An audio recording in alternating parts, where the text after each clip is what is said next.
ओम नमो भगवते वासुदेवाय नमः। आप सभी को एकादशी की हार्दिक शुभकामनाएं।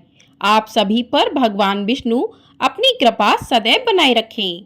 आज की वीडियो में आप जानेंगे आश्विन मास के शुक्ल पक्ष की एकादशी कब मनाई जाएगी, एकादशी का व्रत कब किया जाएगा, पारण कब किया जाएगा, पूजा का शुभ मुहूर्त कब रहेगा। क्योंकि इस साल बहुत ही कंफ्यूजन की स्थिति बनी हुई है कि एकादशी 13 को करें या फिर 14 को। तो आपका सारा कंफ्यूजन आज की इस वीडियो में दूर होने वाला है। तो आप सभी लोग वीडियो में बने रहिएगा और वीडियो को पूरा ज़रूर देखिएगा। साल में कुल 24 एकादशी का व्रत किया जाता है। प्रत्येक माह में 2 एकादशी आती हैं, पहली कृष्ण पक्ष में और दूसरी शुक्ल पक्ष में। तो आश्विन मास के शुक्ल पक्ष की एकादशी को पापन कुशा एकादशी कहा जाता है। इस एकादशी के समान अन्य कोई भी व्रत नहीं है। इस एकादशी में भगवान पद्मनाभ का पूजन और अर्चना की जाती है, जिससे अक्षय पुण्य की प्राप्ति होती है और घर में सुख समृद्धि में वृद्धि होती है। पापन कुशा एकादशी 1000 अश्वमेध और 100 सूर्य यज्ञ करने के समान फल प्रदान करने वाली होती है। पद्म पुराण के अनुसार जो व्यक्ति इस दिन श्रद्धा पूर्वक स्वर्ण, तिल, भूमि, गौ, अन्न, जल, जूते और छाते का दान करता है, उसे यमराज के दर्शन नहीं होते हैं। प्रत्येक एकादशी भगवान विष्णु को समर्पित होती है। एकादशी पर भगवान विष्णु के साथ माँ लक्ष्मी का भी पूजन किया जाता है। तो इस दिन विधि विधान से भगवान विष्णु माँ लक्ष्मी की पूजा करने से व्यक्ति की सभी मनोकामनाएं पूरी होती हैं। लोग जगत के पालनहार श्री हरि को प्रसन्न करने के लिए इस दिन व्रत भी रखते हैं। मान्यता है कि एकादशी व्रत के पुण्य प्रभाव से व्यक्ति के सुखों में वृद्धि होती है और अंत में मोक्ष की प्राप्ति होती है। आइए अब जान लेते हैं कि एकादशी तिथि कब से प्रारंभ हो रही है और कब समाप्त हो रही है। तो एकादशी तिथि प्रारंभ होगी 13 अक्टूबर रविवार सुबह 9:08 से और एकादशी तिथि की समाप्ति होगी 14 अक्टूबर सोमवार सुबह 6:41 पर। यानी कि 13 अक्टूबर को एकादशी पूरे दिन रहेगी, 9:08 से शुरू हो जाएगी और 14 अक्टूबर को 6:41 तक रहेगी। तो ऐसे में साल 2024 में आश्विन मास के शुक्ल पक्ष की एकादशी पापन कुशा एकादशी 14 अक्टूबर दिन सोमवार को रहेगी, क्योंकि इस दिन एकादशी तिथि उदया तिथि के साथ शुरू हो रही है। तो हमारे सनातन धर्म में जो तिथि उदया तिथि के साथ आती है उसी दिन एकादशी का व्रत किया जाता है। अब बात करते हैं द्वादशी तिथि कब से लगेगी। तो 14 अक्टूबर सोमवार सुबह 6:42 से द्वादशी तिथि लग जाएगी और 15 अक्टूबर मंगलवार को सुबह 3:42 तक द्वादशी तिथि समाप्त हो जाएगी। यानी कि 14 अक्टूबर सुबह 6:42 से शुरू होगी और 15 अक्टूबर की सुबह 3:42 पे समाप्त हो जाएगी। तो ऐसे में आप लोगों के मन में ये प्रश्न आ रहा होगा कि रविवार को एकादशी तिथि पूरे दिन रहेगी, यानी कि सुबह 9:08 से लग जाएगी 13 अक्टूबर को। तो 13 अक्टूबर को क्यों नहीं व्रत किया जाएगा, 14 को क्यों किया जाएगा। तो आपको बता दें कि जो रविवार को एकादशी तिथि जिसमें लग रही है वो दशमी युक्त एकादशी रहेगी। दशमी युक्त एकादशी करना शुभ नहीं माना जाता है और जो द्वादशी युक्त एकादशी होती है वो करना बहुत ही शुभ माना जाता है।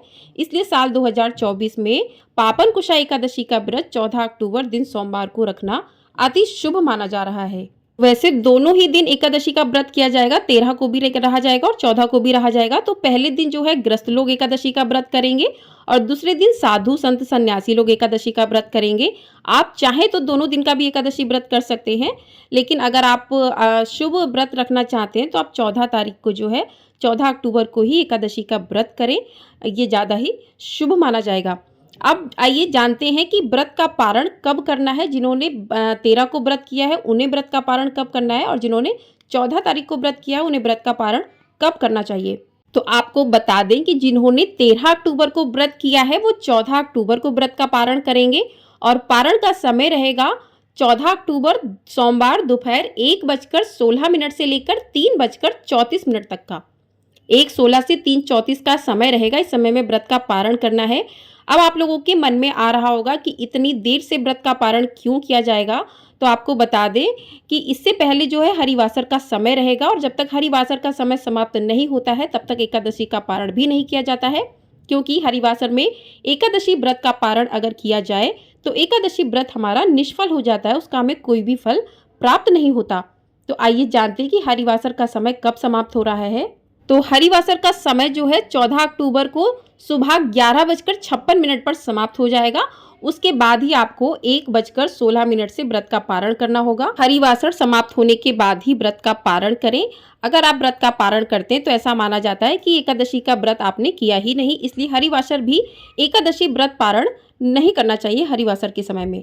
अब बात करते हैं जिन्होंने 14 तारीख को व्रत किया है, 14 अक्टूबर को व्रत रखा है, तो उन्हें कब व्रत का पारण करना चाहिए? तो उन्हें व्रत का पारण 15 अक्टूबर को करना होगा। 15 अक्टूबर मंगलवार सुबह 6:22 से लेकर 8:40 तक इस समय में उनको अपने व्रत का पारण करना होगा। तो इस दिन जो है द्वादशी तिथि सूर्योदय से पहले ही समाप्त हो जाएगी, इसलिए इस शुभ समय में आप अपने व्रत का पालन कर सकते हैं। जब आप अपने व्रत का पारण करेंगे तो त्रयोदशी तिथि लग जाएगी, तो ऐसे में आपको त्रिशतिशा एकादशी का फल भी प्राप्त हो जाएगा, क्योंकि तीनों तिथियां एक साथ पड़ रही हैं। तो जो 14 अक्टूबर को व्रत करेंगे उन्हें त्रिशतिशा एकादशी का पूर्ण फल भी प्राप्त हो जाएगा। आपको एक बात बता दें कि आपको ऐसा नहीं करना है कि आपने रविवार को व्रत किया और सोमवार को व्रत का पारण कर लिया, फिर सोमवार को व्रत किया, फिर आपने मंगलवार को। अगर आप दोनों दिन की कर रहे हैं तो आप एक दिन फलाहार कर सकते हैं और एक दिन आप जो है निर्जल कर सकते हैं। इस प्रकार से करके आप अगर दोनों दिन की करते हैं तो आपको मंगलवार को ही व्रत का पारण करना होगा। यदि आप रविवार को करते हैं तो आपको सोमवार को 1 बजे के बाद ही व्रत का पारण अपना करना होगा, क्योंकि उससे पहले हरिवासर 11:56 पर हरिवासर समाप्त होगा।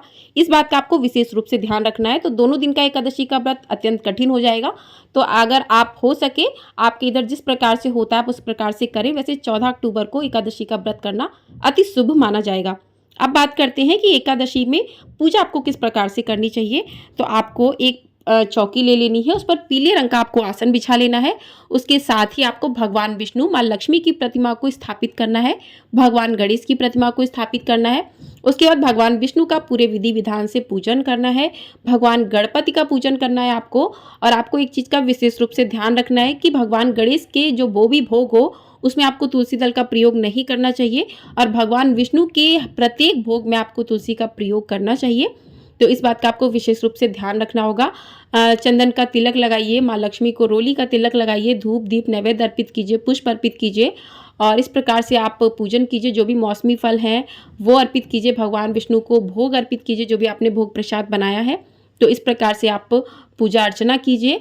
और इस प्रकार से आपको पूजा अर्चना करने के बाद आपको फिर रात्रि में भी जो है शाम के समय आपको दीपक जलाना है। सुबह के समय आपको पंचामृत से स्नान आदि करवा देना है, शाम को आपको स्नान नहीं करवाना है। शाम को आपको जो है दीपक जलाना है और आपको जो है भगवान विष्णु का ध्यान करना है, उनके मंत्रों का आपको जाप करना है। तो आप ओम नमो भगवते वासुदेवाय इस मंत्र का जाप कर सकते हैं। तो इस प्रकार से भगवान विष्णु के मंत्रों का जाप करते हुए आपको शाम को रात्रि जागरण भी करना चाहिए। भले ही आप कुछ देर जागरण करें, लेकिन आपको भगवान विष्णु के जो भी एकादशी व्रत पढ़ते हैं उसमें रात्रि जागरण का विशेष महत्व होता है। तो रात में आप जागरण भी करें।